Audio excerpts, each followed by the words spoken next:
आज चर्चा चल रही है पूरे बिहार में कि रोशन सर और आनंद सर की लड़ाई। तो इन दोनों की लड़ाई का फायदा कौन उठाना चाहता है और कौन उठा रहा है, और आखिर ये इतने बुद्धिजीवी हैं समाज के कि अपने लाखों विद्यार्थियों को न जाने कौन कौन से डिपार्टमेंट में बैठा चुके हैं पढ़ा के। इनके पढ़ाए हुए बच्चे भारत के भविष्य निर्माण कर रहे हैं, आईएएस, पीसीएस, डॉक्टर, इंजीनियर, अधिकारी बन रहे हैं। और इतने बुद्धिजीवी होकर के क्या खुद आपस में लड़ सकते हैं? क्या खुद आमने सामने कोई बात हुआ है? तो सिर्फ कुछ चंद वीडियो को वायरल करके मतभेद बताया जा रहा है, और बताया जा रहा है कि रोशन सर खान सर के कोचिंग संस्थान पे लड़ाई करवाए हैं, अपने व्यक्ति भेजे हैं उन्हें मारने के लिए, और खान सर को कहना है कि रोशन सर ने ही भेजा है। तो सोच सकते हैं कि इन दोनों के मतभेदों का फायदा किसे मिल सकता है।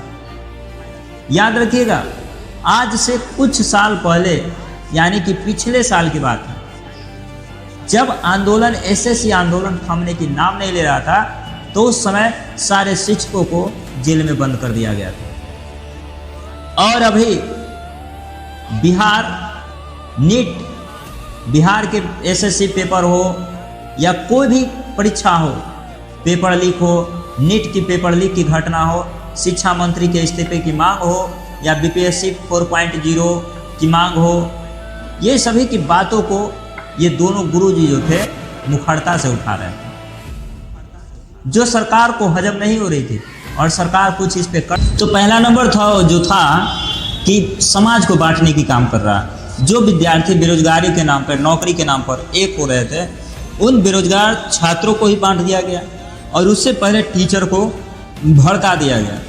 भड़काने के पीछे कारण क्या है कि दोनों की प्रतिस्पर्धा का फायदा उठाया। ये समाज, ये राजनीति, और बात हो गई इसकी फायदा सबसे ज़्यादा किसे मिल रहा है? जो कि यहाँ के बंटवारे विभाजनकारी तबके के लोग हैं, जो नहीं चाहते हैं कि मूल शिक्षा पे, मूल मुद्दा पे बात हो, स्वास्थ्य, शिक्षा, रोजगार, दवाई, कमाई पे बात हो। ये सब नहीं चाह रहे थे, और ये गुरुजी जो थे यही बात को उठा रहे थे। सरकार की कमियों को गिना रहे थे, सरकार को आईना दिखा रहे थे। तो सरकार किया क्या?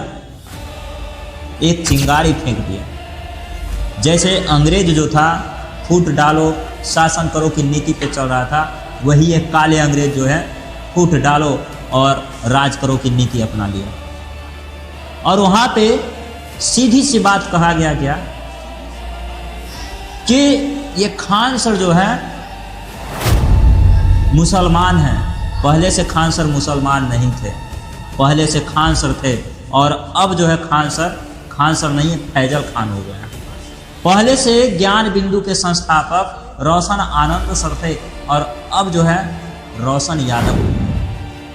समाज को किस तरह से बांटा जा रहा है, जबकि ये समाज जान रहा है, ये राजनीति जान रहा है कि बिहार में समीकरण चलती है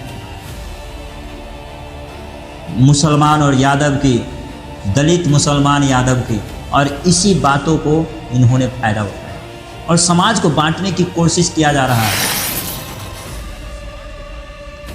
समाज को बांटने की कोशिश किया जा रहा है, क्योंकि बंट नहीं रहा था। सरकार को आईना दिखा रहा था, पेपर लीक के नाम पर, भ्रष्टाचार के नाम पर, घूसखोर के नाम पर, घोटाला के नाम पे, ये सारे नामों पे आईना दिखाने की काम कर रहे थे ये दोनों हमारे गुरुजी, बिहार के गुरुजी, और उन्हीं को साजिश के शिकार बना दिया गया। जिस पत्रकार की बात हो रही है, अंजना ओम कश्यप की, क्या आपको लगता है वो अपनी मन से बोली होगी?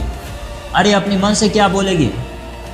उसे तो एक शब्द बोलने की अलाउ नहीं है, और इतनी बड़ी बात कह सकती है। और सारे टीचर लगे उन्हें ट्रोल करने में, और ट्रोल करने के चक्कर में उन पे केस करवा दिया गया, लड़ाई लगवा दिया गया। इसमें हानि किसकी हो रही है?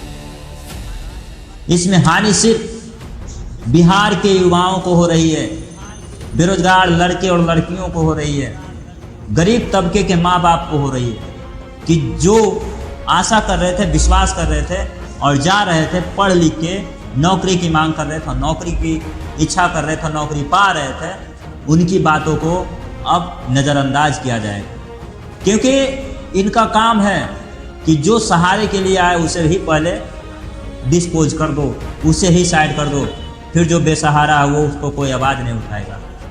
और यही काम हुई है और कुछ नहीं है इससे ज़्यादा। सिर्फ हमारे गुरुजी जो हैं, दोनों गुरुजी रोशन आनंद सर जी और खान सर जी, ये राजनीति भेंट चढ़ गए हैं, कूटनीति के शिकार हो गए हैं। क्योंकि हॉस्पिटल जब से बनवाए हैं, जब से हॉस्पिटल माफियाओं के नज़रों में आ गए हैं, क्योंकि अधिकतर यहाँ पे नेता लोग जो हैं उनका हॉस्पिटल है और उनका स्कूल है, अच्छे से अच्छे हॉस्पिटल और अच्छे से अच्छे स्कूल हैं जो सबको रुपया लूटते हैं। और यही दोनों पे काम कर दिए खान सर और रोशन आनंद सर, शिक्षा को कम कर दिए, महंगा कर दिए, शिक्षा को जो है महंगा से सस्ता कर दिए।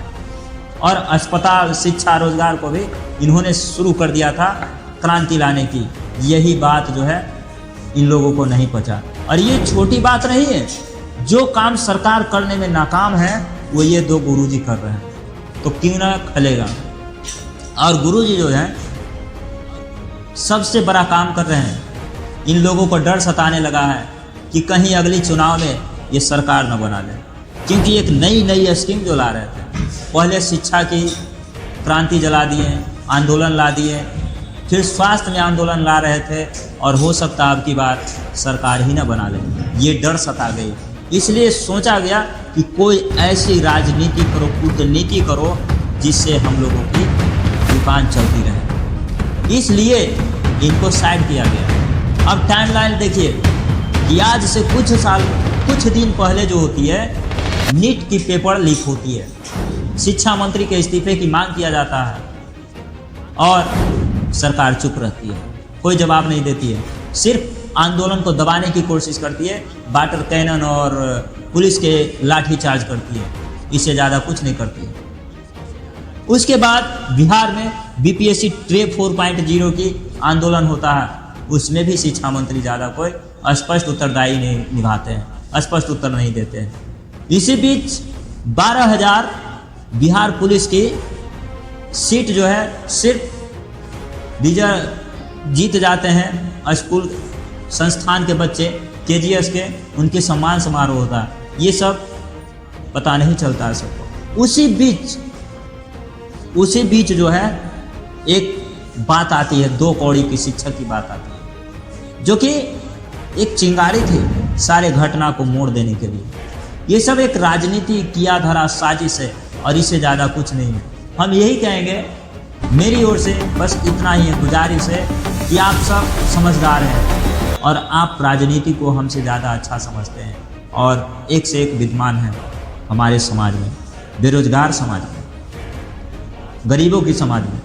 इसलिए आप लोग समझिए और इस कुचक्र से बाहर आइए और अपना काम लगातार करते रहिए, क्योंकि इन लोगों को आदत ही है और इन लोगों को चाल ही रहता है कि जो आगे बढ़ रहा है उसको पहले टांगे खींचो, उसे पीछे करो, तब हम लोग जाके कहीं अस्थिर होंगे। इसलिए अपना अपना काम करें गुरुजी, और हम लोग युवाओं को तरफ से आग्रह करते हैं, विनती करते हैं कि आप लोग इन बातों को, इन साजिश को नाकाम करें और अपना काम फिर से शुरू करें।